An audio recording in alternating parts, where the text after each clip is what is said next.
Welcome to AUMARCHE, and today we have Chris in the room with us to tell us his story and his vision, his design.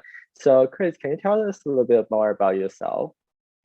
So my name is Christopher De La Cruz. I am a gender fluid designer from New York City, currently in London studying BA Fashion Knitwear at Central St. Martin's.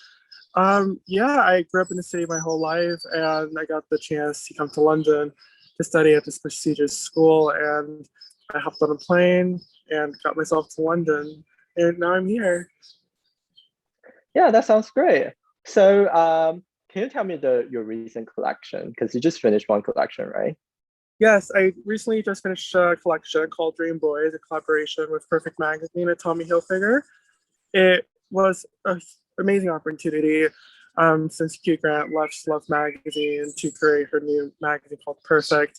And bringing me along with the journey was absolutely amazing.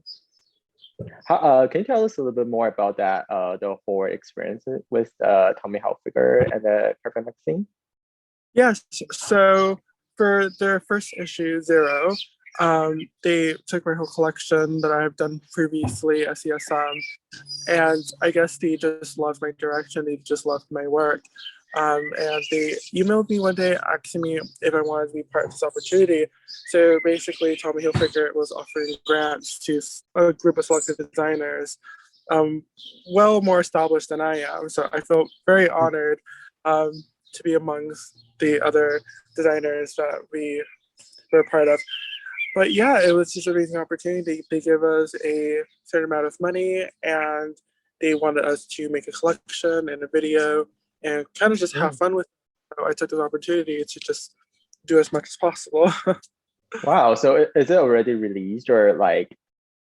Yes, the collection is out. It can be viewed on Perfect Magazine or viewed on my socials. Wow. So, tell me a little bit more about your design approach. I mean, is it like, for example, your inspiration, your vision, or like where do you normally get your inspiration from? My inspiration usually comes from myself. Mm-hmm. Personal says, and then I like to relate that to secondary research. So I did this one project where I was in love with this poem, this love letter from Beethoven to his mortal beloved. But that all stemmed from me growing up watching Sex in the City my whole life. And Yeah. they got married, their vows, every time, every mind, every hour. It's just stuck to me. So I do have romantic approaches, but usually my approaches are quite primary and quite fluid and joyful, even if it's like a gruesome or quite political topic. I always like to see the brighter side of things and relate Mm. that. So, about gender fluid, for a lot of people who probably don't know what gender fluid is, can you tell me a little bit about that? Like, what do you think gender fluid is? It's non-binary. It's close out gender because clothes shouldn't have gender.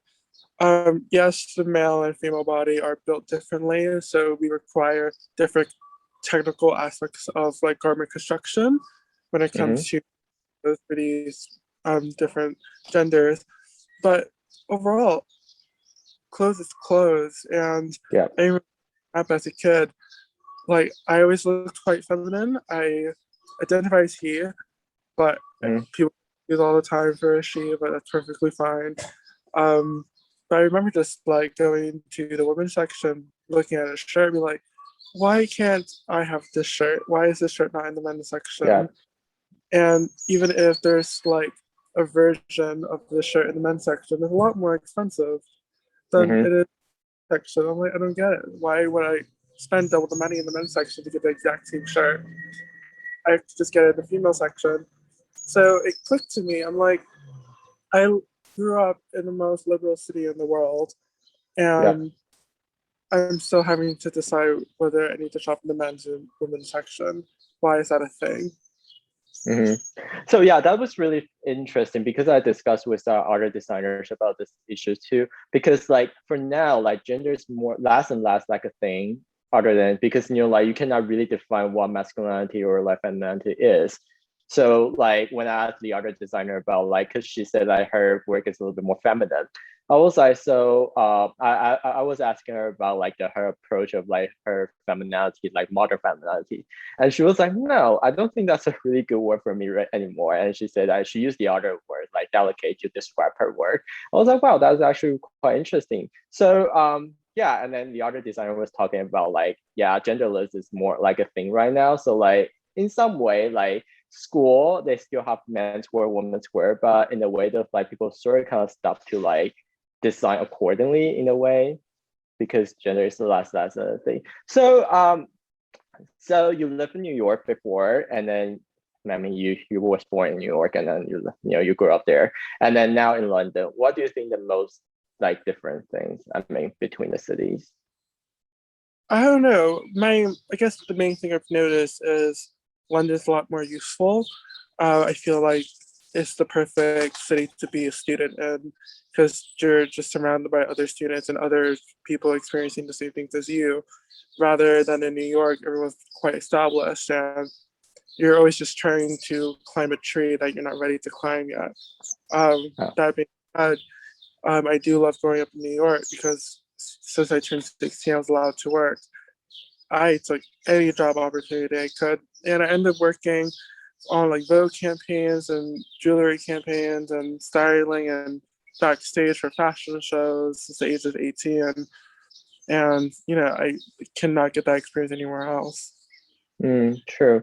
So so you said about both. Can you tell me about your like past experience, like with work experience and anything? So, funny enough, my first ever job was an intern in an art gallery, and something happened with that, and they just did not. They needed extra hands, and as an intern, if you're 16, you're probably just like throwing out the trash and like doing like little things. But I was like, I could solve this solution, so I put my foot in the door and I helped out. And the next thing you know, they ended up hiring me as a PR manager and marketing assistant for them. And that led to me being very ambitious and applying to do PR assisting for New York Fashion Week, which then followed going backstage and, just having multiple jobs at the same time, where this whole idea of just being everywhere at the same time to get that special opportunity, that's exactly what happened to me. So I was working in a showroom one day and this Vogue stylist, Bernard Pescato, his assistant dropped out last minute and he needed help in this Vogue Arabia issue the following day. And my boss said, why not Chris? He's the best that we have. And he's only 17. And that's what happened. Wow. I helped him out, and the next thing you know it, he sends me a message saying, I gave you no assistance, did the job perfectly, how would you like to be my new assistant? And that led to me working for Numero, Vogue Arabia, going to Saint Laurent shows, and meeting fashion influencers like Andre Leontali, who also convinced me to go to Central St. Martin's rather than stay in New York, because I was doing quite well for myself in New York. So very, very, very amazing experience. And I still do work for him now. We just finished doing a big jewelry campaign for Bulgari, the styling work for it. So that's really great. Interesting. And you were only like 16 back then. Yeah. My God, that's like really like. And wow. I guess all these amazing things. I don't think anyone else who, grew up in a different city than me could say, because I don't have a fashion background. My parents are just regular people. So I knew to become someone in this world, I need to make the connections myself. So is that an inspiration for you want to be a fashion designer? Like this like work experience? Yeah, just because I was able to, I guess I was naturally good at being a stylist and doing PR, and marketing, and kind of creating this story but come to life. I understood all those other aspects of the fashion industry, but I think it's very crucial for a designer because half the time designers don't know what happens to their clothes after they make them. I experienced firsthand. you request it for the PR agency, then you shoot it, and then it has to fit different types of briefs. It can't just be this one vision. Like if you have a full look or a full collection, one shirt from your collection has to capture the whole story of what you're Yeah. trying. So just having aspects like that and just having that knowledge, I feel like makes me a stronger designer now, because I truly want to be a designer or a creative director.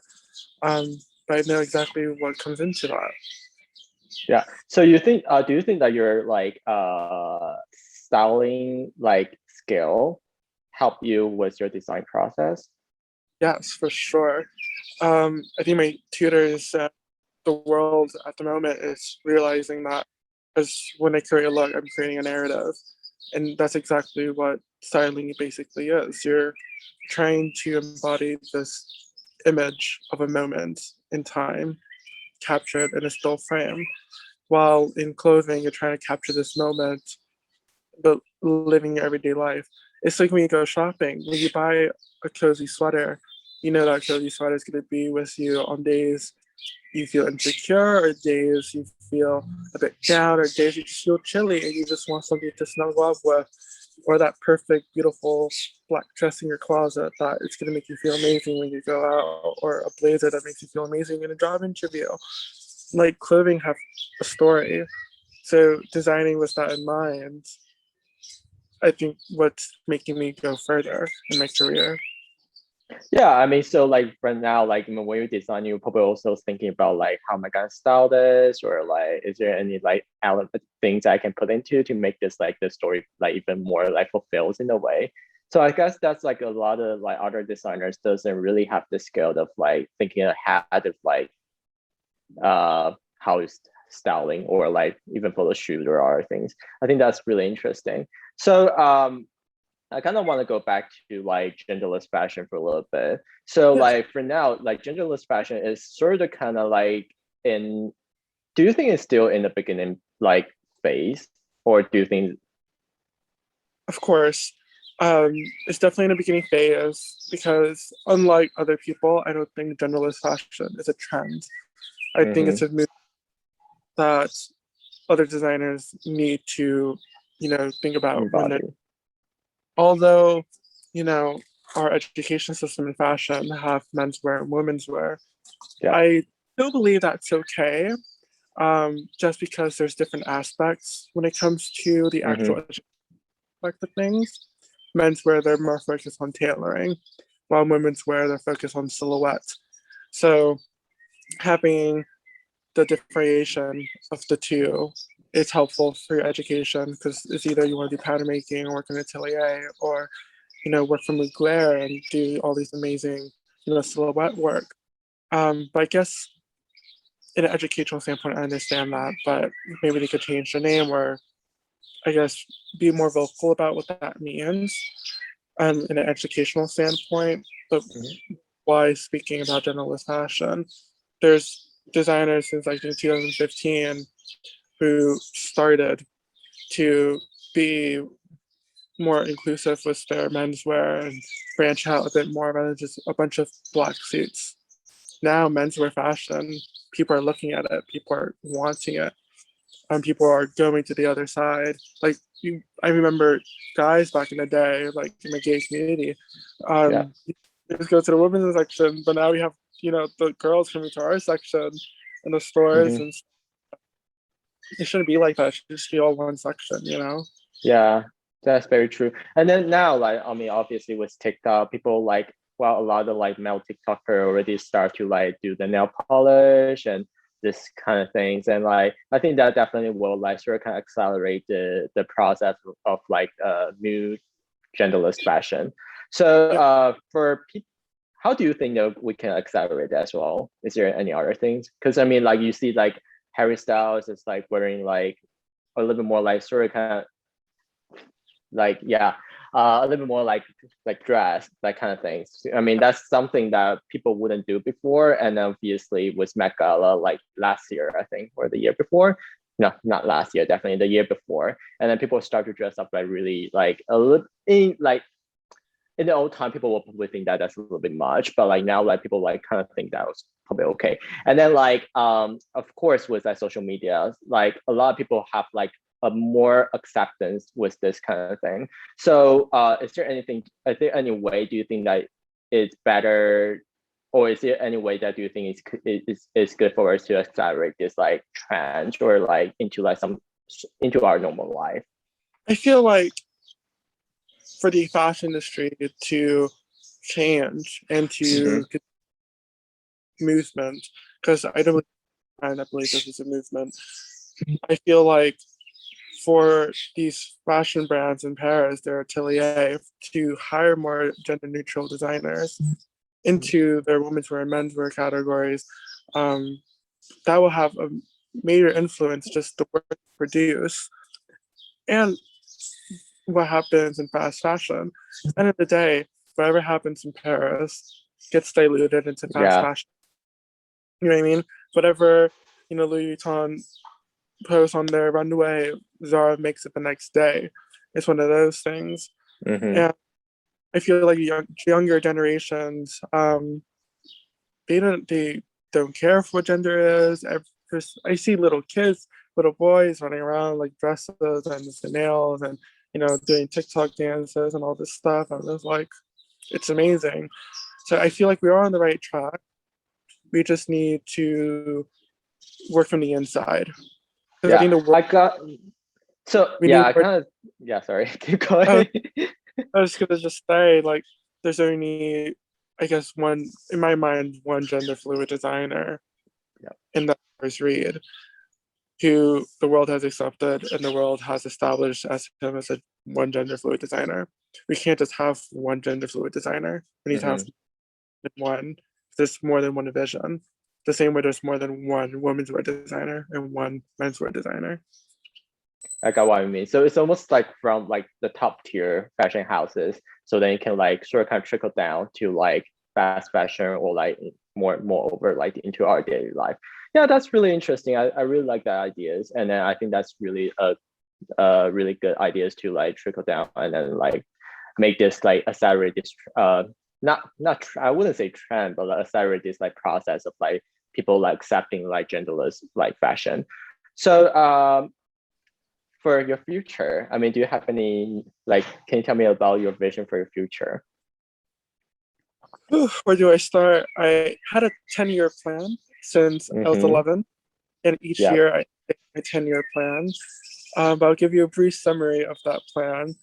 And that plan is to do my placement year and get as much as possible and see what's happening inside these fashion houses in Paris and Milan and New York, and I kind of understand the industry a bit more on the inside. I guess at the moment I'm doing quite well, but I think my main goal is to become a creative director under a label, get experience while having my fashion brand on the side and develop that. Kind of do what Marc Jacobs did for Perry Ellis, but fired. You really got that. Wow, I mean that's really interesting. You have 10-year plans and you still do you keep on the plans or like do you change it all the time? No, I'm quite consistent. Luckily, I knew what I wanted to do at such a young age. Wow, and I was able to experience all aspects of fashion before I was 18, before coming to London. So it made my plans even more concrete. But I remember when I was 10, I knew I wanted to be an artist. And then I found out when I was like 14, I wanted to be a designer. And I found out at 15, I was really good at it. But I didn't know what aspect of fashion I was really good at. Tried them all. And, it worked out so far. I'm here. It's 10 years later. Wow. So I mean, after you did the like work placements in all these fashion houses, and then maybe like, do you want to start your own label, or do you want to like work for a little bit longer for like? My thing is, if the world is ready to have me as a designer, then I'll gladly just focus on that. But I don't want to risk being one out of a dozen emerging designers get lost in the bunch, because I need the security, there's nothing wrong in taking a few years to learn. Experience, yeah. It's easier to make a mistake at a fashion house with their resources and their connections than to make a mistake on your own, because I don't have a foundation. But that being said, I'm not going to stop designing my own work on the side. I will always have my own label, but I'll always have to of working for someone else. I think that's a really good idea, because you are sort of kind of like within the industry, and then at the same time you're like sort of kind of like self-growing yourself with your own like designs. Maybe you'll be more mature, and then you probably know what you actually want. So I need to ask this for the last question, because that's the topic. So is there anything new you can tell me? Something new? Something new? Anything? Well, let's just say there's a lot more collaborations coming ahead. Wow, excited for that. Yeah. Okay. Wow, I think that's really good. Oh, okay. On top of that, I just want to ask a little bit more, because I'm always curious about. So like, what's your view about collaboration with like different people? If the collaboration is authentic, then I feel like it's perfectly fine. I love the collaboration. There was Perfect Magazine, Tommy Hilfiger. I felt opportunity. Also, doing collaborations, you learn things. I did a collaboration with Nike and Chelsea Football Club. Yeah, I play football. Sorry, the fly in the way. I don't play football. So I did a collaboration where I had to basically make myself into a designer for this kind of category. It was a learning experience, and that's what collaborations should be. It should be experience for growth and experience to learn, and experience to benefit from both parties. So I'm perfectly down for collaborations. Well, that's really interesting. Well, thank you very much for the conversation today, and well, I hope that I can talk to you soon. Likewise, thank you. Thanks for having me.